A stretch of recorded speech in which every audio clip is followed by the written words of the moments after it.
As I said in the introduction, what we are exploring in these weeks as we look at the letter of Galatians is this experience of God's grace.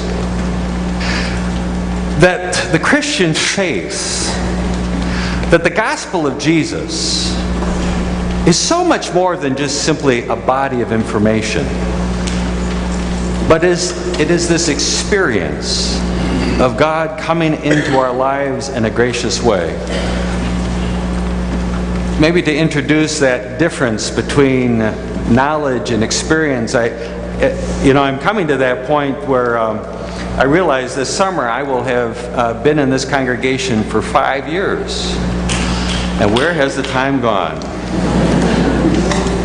I remember that first Sunday in late August, early September, 5 years ago, and standing up and looking out and seeing faces without a name. I had no idea who this congregation was. I had some information about it. This last fall, a year ago, we had a chance to gather in small groups. There were about 350 people that gathered, and I had a chance to attend almost every one of them.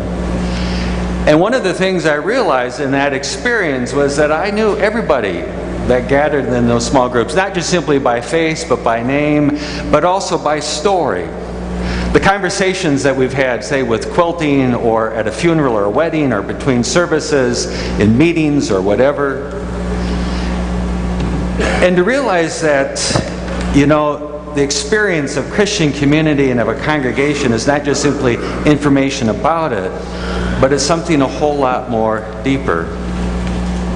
In a similar kind of way, Paul is saying that our experience of the gospel in Jesus Christ, it is something more than just simply having information about God.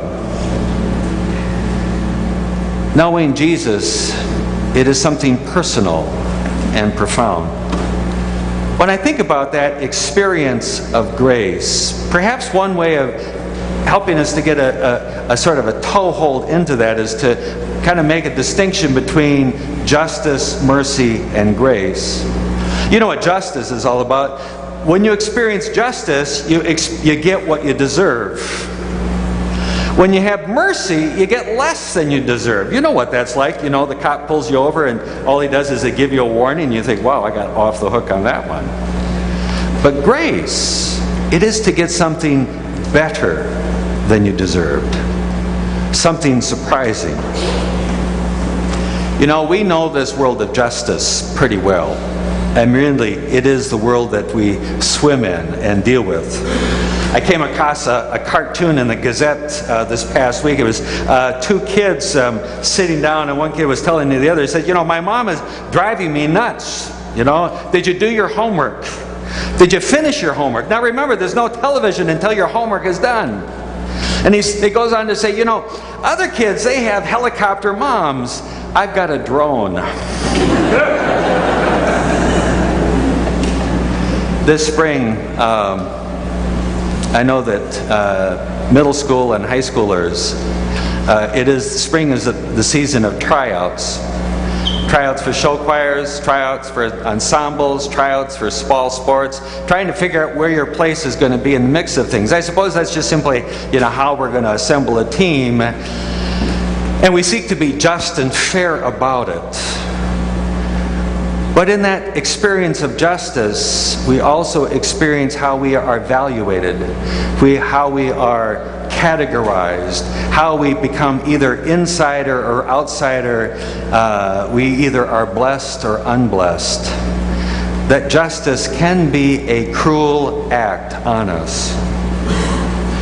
We live in a world where just deserts and justice, that is accomplishment and achievement, it's not just simply the way we sort things out, but it also becomes a way in which we are evaluated and valued. And it can be tough. I remember a conversation I had with someone who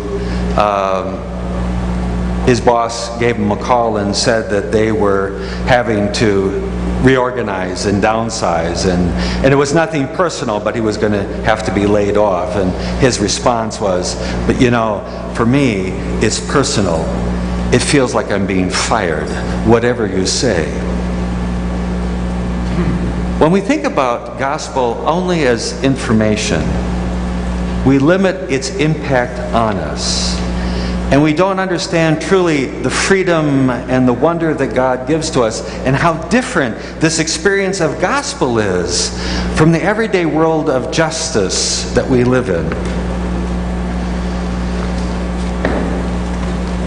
When I think about the experience of gospel and grace, we have a window into that in Paul's experience. And Paul talks about that a little bit in the letter today. He said, you know, you've heard it said, no doubt, of my earlier life in Judaism. I was violently persecuting the church of God, was trying to destroy it. But God called me through His grace and was pleased to reveal His Son to me. We hear something about the story of Paul and his successes in the book of Acts. And Paul is introduced into the story in chapter 7. And we have this scene where Stephen is being stoned, and the people lay their cloaks at the feet of Paul so as to sort of free up their arm movement so that they can be effective in the stoning of Stephen. It's kind of a grisly scene. But right then to the next chapter, Paul then gets these letters of introduction so he can go to Damascus in order to arrest and take the Christians back to Jerusalem for trial. He is seeking to be zealous for God. Yet on that way to Damascus, he has a vision. Jesus is revealed to him, and in that vision, Jesus says, Paul, why are you persecuting me? Paul says, well, now, who are you, Lord, that I am persecuting?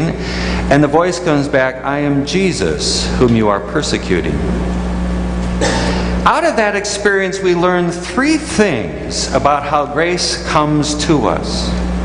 One, that Paul was not looking for grace on the way to Damascus. Paul was not looking for something new from God on the way to Damascus. In fact, Paul thought that he had everything that he needed and that he was doing better than anyone else on his way to Damascus. So Paul was not looking for grace. But the second thing is we find that grace was looking for Paul. That God's grace was looking for Paul even when Paul did not even know it existed. And when grace found Paul, we learn this third thing about grace, is that Paul sees his life from a fresh perspective. And what he sees is that his life had been out of step with God. That all the good or the success that he was seeking to have in this life, in this world, actually was out of step with what God had intended for him.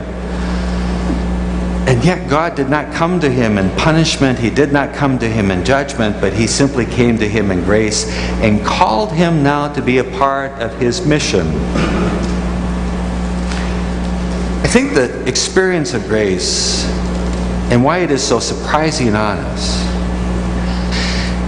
is that we see our life from the perspective of God. And we see how out of step our life is from God's true intention for us.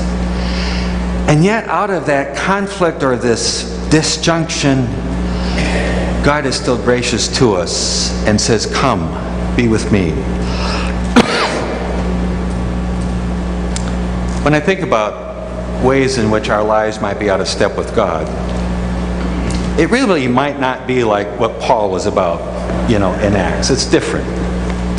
But I remember a conversation I had with a seminary professor a number of years ago. He said, the challenge for us today is that we, by and large, live a world of what he would call a kind of a practical atheism. He said, maybe 3-4 generations ago, when the food that you were going to have on the table was going to come from the ground in the backyard or out in the back 40. That the grain you grew for the bread or the vegetables that you had on the table, it had to rain on your plot of ground or you were sunk. You had a dependence upon God.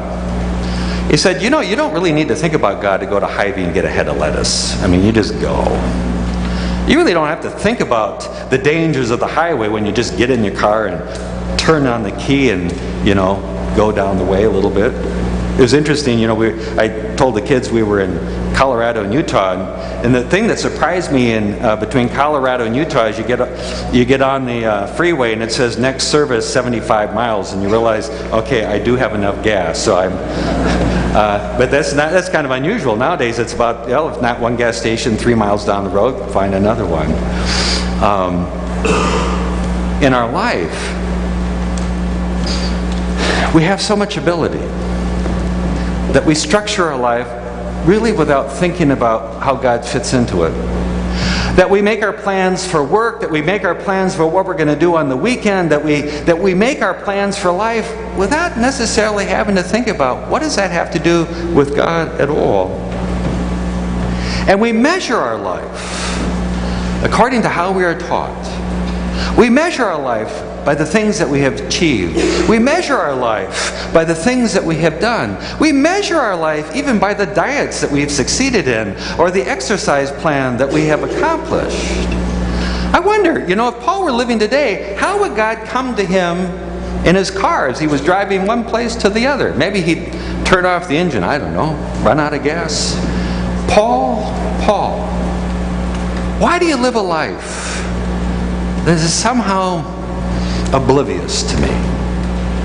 Paul, why do you seek to make all these achievements, gain the whole world, and yet somehow forget your very own soul?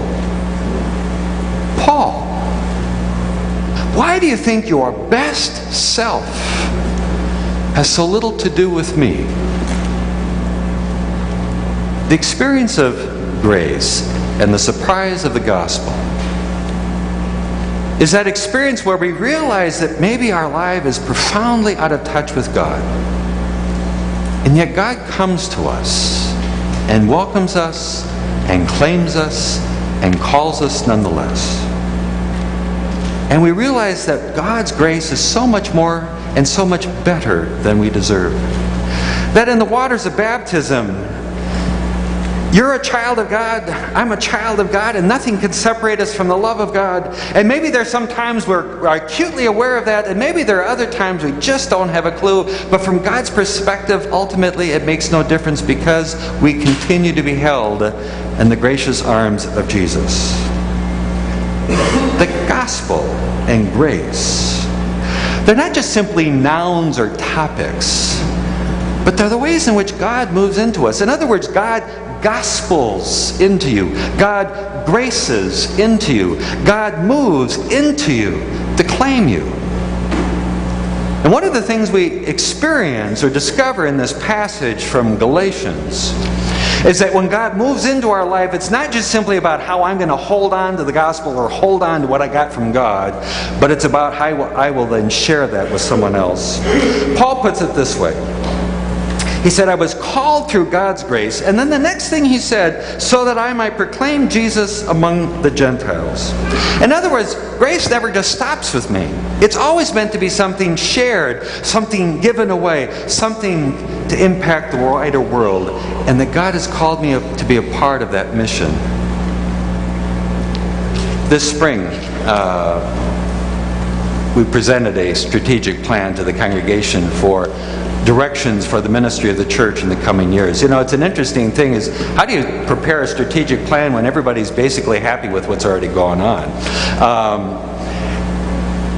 And I think this letter from Galatians can help us to get a window into that, because Paul says, the gospel ministry, the grace of Jesus Christ, is not just simply for you, but it's how you're going to share it with the wider world.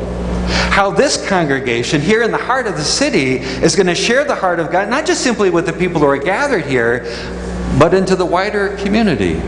How are we going to be for others? I think one of the tests of that, or framings for that, is going to be next week. We're going to have Scott Rydell and Brett. They're going to give a forum presentation on the organ, and they're going to do it here in the sanctuary. And we might think about, well, this organ sounds fine enough for me, or I really don't like the organ, or whatever we might think personally, just individually. But think about, what does it mean if worship is at the heart of what we do as a congregation, and if traditional worship here, this meeting, this gathering, is at really the heart of the worship life of this congregation? Somebody once said, you know, Pastor, we went to a bunch of congregations, but this was the only one that truly had a vital traditional worship service. You can go to all kinds of contemporary worship services, but you can only go to one truly great traditional service, and that was here. What does it mean for us to offer a vital witness to the gospel through this worship life together? Not just simply for today, but into the future as well. And what are the investments, the privilege that we have to be a part of that? It is to see the issue much bigger than just simply a bunch of pipes and wood, but about the mission of Jesus.